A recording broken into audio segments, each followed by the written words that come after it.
యమునా నదిలో ఒక మడుగు ప్రత్యేకంగా ఉండేది. కాళీయుడనే నాగేంద్రుడు విషజ్వాలల చేత ఆ మడుగు ఎప్పుడూ ఉడుకుతూ ఉండేదట. ఆ మడుగు పైన ఎగిరే పక్షులు కూడా ఆ విష ప్రభావానికి లోనై అందులో పడి చచ్చిపోయేవి. ఆ మడుగు కెరటాల నుండి నీటి తుంపరలతో కూడిన గాలి సోకితే చాలు ఏ ప్రాణులైనా సరే అప్పటికప్పుడు పడి చచ్చిపోవలసినదే.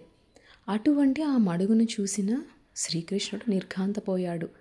దుర్మార్గులను అణిచివేయడానికి అవతరించిన ఆ మహాపరాక్రమవంతునికి చాలా కోపం వచ్చింది. సర్పవిషంతో నిండిన ఆ నదీ జలాల దోషాన్ని పోగొట్టి మళ్ళీ ఆ నదిని నిర్మల జలాలతో నిండి ఉండేలా చేస్తాను అని నిర్ణయించుకున్నాడు. ఆ మడుగులో ఒడ్డునే ఒక కడిమి చెట్టు ఉంది. పూర్వజన్మ భాగ్యం చేత శ్రీకృష్ణుని పాదస్పర్శకు నోచిన చెట్టు అది. శ్రీకృష్ణుడు ఆ చెట్టును ఎక్కాడు. నడుముకు ఉన్న దట్టిని గట్టిగా బిగించి చుట్టుకున్నాడు. ఆ చెట్టు కొమ్మ మీద నుంచి మడుగులోకి దూకాడు. ఆ మడుగులో నుండి గభీలుమని పెద్ద చప్పుడు లేచిందట. శ్రీకృష్ణుని చూసిన కాళీయుడు ఇలా అనుకున్నాడు, వీడొక కుర్రవాడు నా మడుగును కల్లోలం చేసి ఎగసి పడుతున్న అలలతో కనులు చెదరిపోయేటట్లు ఇందులో దిగి ఈదులాడుతూ ఉన్నాడు. ఇక్కడ లోపల నేనున్నాను అని కూడా లెక్క చేయడం లేదు. భయంకరమైన నా విషాగ్ని జ్వాలలతో వీడిని భస్మం చేసి కూల్చివేస్తాను. ఈ విధంగా అనుకుని కాళీయుడు విజృంభించాడు. ఆ సర్పరాజు తన సర్ప సైన్యంతో అతివేగంగా కృష్ణుణ్ణి సమీపించాడు. తన ఘోర విషాగ్ని జ్వాలల కాంతులు ప్రసరిస్తూ ఉండగా కృష్ణుని పెద్ద కాటు వేశాడు. ఆ కృష్ణుడు నీలమేఘం వలె ఉన్నాడు. ఆ నీళ్లలో యథేచ్ఛగా విహరిస్తూ ఉన్నాడు. భయము కంపము ఏ కోసానా లేదు. మహాగంభీరుడుగా ఉన్నాడు, ధైర్యవంతుడు. ఆ సర్పరాజైన కాళీయుడు కాటువేసి అంతటితో ఊరుకోలేదు. భయపడకుండా వెనుకంజ వేయకుండా పొడగాటి శరీరంతో పెనవేసి శ్రీకృష్ణుని అతివేగంగా బంధించి వేశాడు. పడగ పైకెత్తి పెట్టిన అతడి నోటి నుండి విషాగ్ని జ్వాలలు దగదగలాడుతూ ప్రసరిస్తున్నాయట. ఈ విధంగా కృష్ణుడు ఆ నాగరాజు పొడవైన శరీరం చేత చుట్టబడి నిశ్చేష్టుడై పడి ఉన్నట్లు ఉన్నాడు. గోపబాలకులందరూ తమ ప్రాణమిత్రుని ఆ స్థితిలో చూసి భయపడిపోయారు.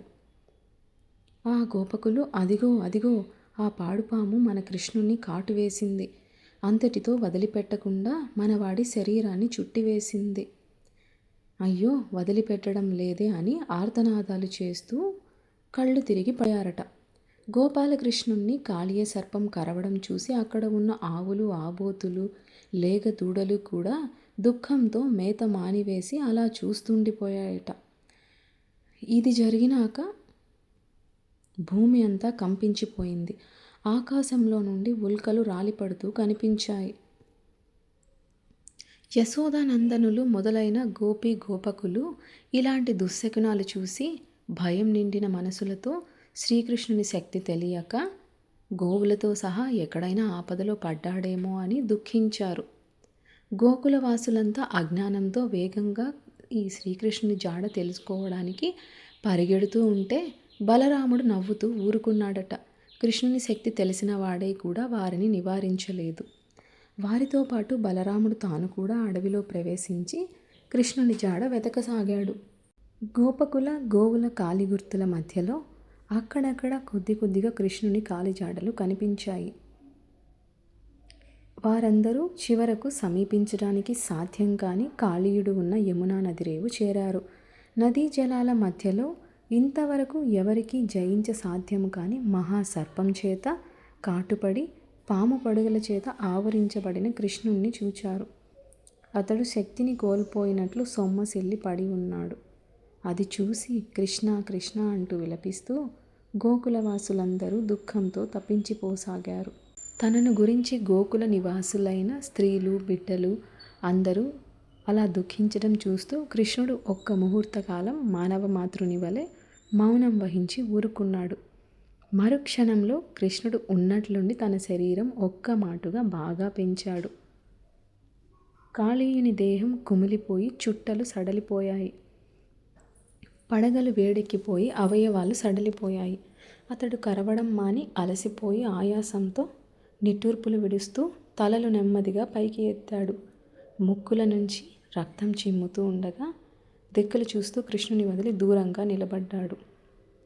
భయం కానీ సంకోచం కానీ ఏ మాత్రమూ లేకుండా మహావీరుడైన కృష్ణుడు తన చేత్తో కాళీయుని పడగలపై ఒక్క చరుపు చరిచాడట.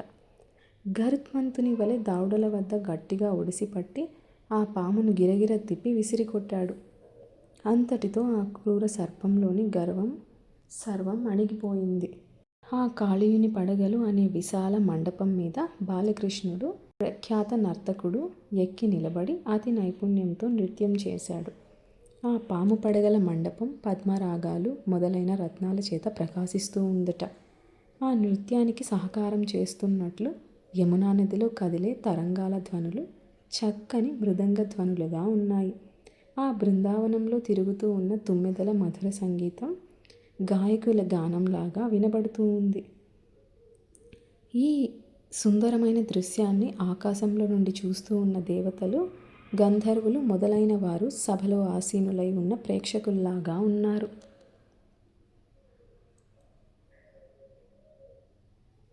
అలా నాట్యమాడుతున్న నందనందనునిపై ఆకాశం నుంచి సిద్ధులు, సాధ్యులు, చారణులు, గంధర్వులు, వారి భార్యలు పూలవానలు కురిపించారు. ఈ విధంగా దుష్టుల పాలిట కాలయముడై కృష్ణుడు చాలా వేగంగా కాళీయుని పడగలపై ప్రచండ తాండవం చేశాడు. కాళీయుడు బలహీనుడైపోయి నోటి నుంచి రక్తం మాంసం కక్కాడు. కనుల నుండి విషం చిమ్మింది.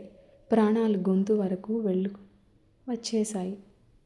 దిక్కులు చూస్తూ ఇలా అనుకున్నాడు, నా విషాగ్ని జ్వాలలు సోకితే చాలు దేవతలైనా నీరసించిపోయి గిలగిలా కొట్టుకుని చచ్చిపోతారే. అయ్యో, ఇదేమి ఆశ్చర్యం! ఈ కుర్రవాడు నా 100 పడగలను చితకదొక్కుతూ నాట్యం చేస్తున్నాడేమిటి?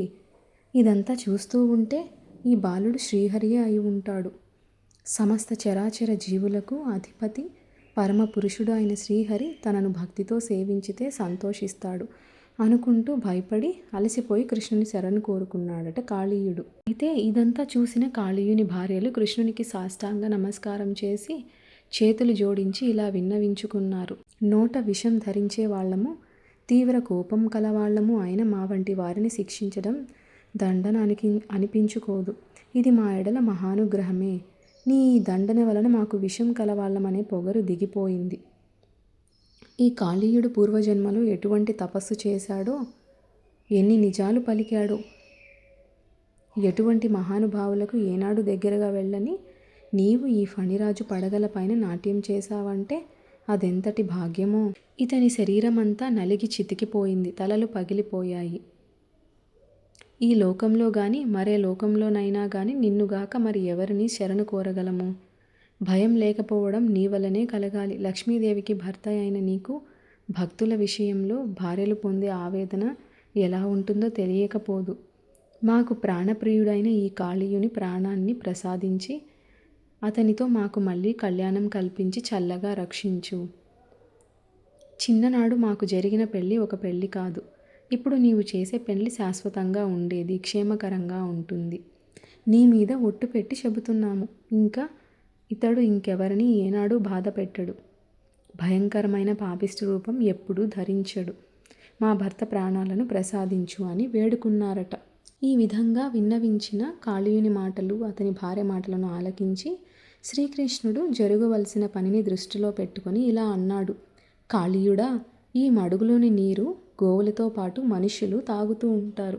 ఇక నీవు ఇందులో ఉండకూడదు.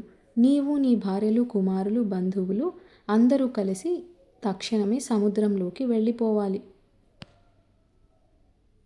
నిన్ను నేను దండించిన ఈ కథను మనస్సులో స్మరించి ఉదయము సాయంత్రము చదువుకున్న మనుషులెవరూ మీ జాతిని గురించి ఎప్పటికీ భయపడరు. ఈనాటి నుండి ఏ మానవులైనా ఈ యమునా నది మడుగులో స్నానం చేసి ఉపవాసం చేసి నన్ను పూజించి దేవతలు మొదలైన వారికి తర్పణాలు వదిలితే ఆ క్షణంలోనే వారి మనస్సు నుండి దోషములు తొలగిపోయి స్వచ్ఛమైన మనసు కలవారు అవుతారు. ఇంతకుముందు నీవు రమణక ద్వీపంలో ఉంటూ గరుత్మంతుని వలన భయంతో ఈ మడుగులోనికి వచ్చావు. కానీ నా పాదాల గుర్తులు నీ తల మీద ఉండడం చూసి పక్షిరాజైన గరుత్మంతుడు ఇక నిన్నేమీ చేయడు. ఇలా గోపాలకృష్ణుడు ఈ విధంగా ఆజ్ఞాపించగానే కాళీయుడు వెంటనే అంగీకరించాడు. తాను తన భార్యలు కలిసి కృష్ణునికి దివ్య వస్త్రాలను, ఆభరణాలను, రత్నహారాలను, సుగంధ ద్రవ్యాలను సమర్పించి నల్ల కలువల దండ సమర్పించాడు. కొడుకులు, స్నేహితులు, భార్యలతో కలిసి నమస్కారాలు చేసి ప్రదక్షిణలు చేసి మొక్కాడు. అలా కృష్ణుని వద్ద సెలవు తీసుకొని తన వారితో కలిసి సముద్రంలోని ఒక ద్వీపం చేరుకున్నాడట కాళీయుడు.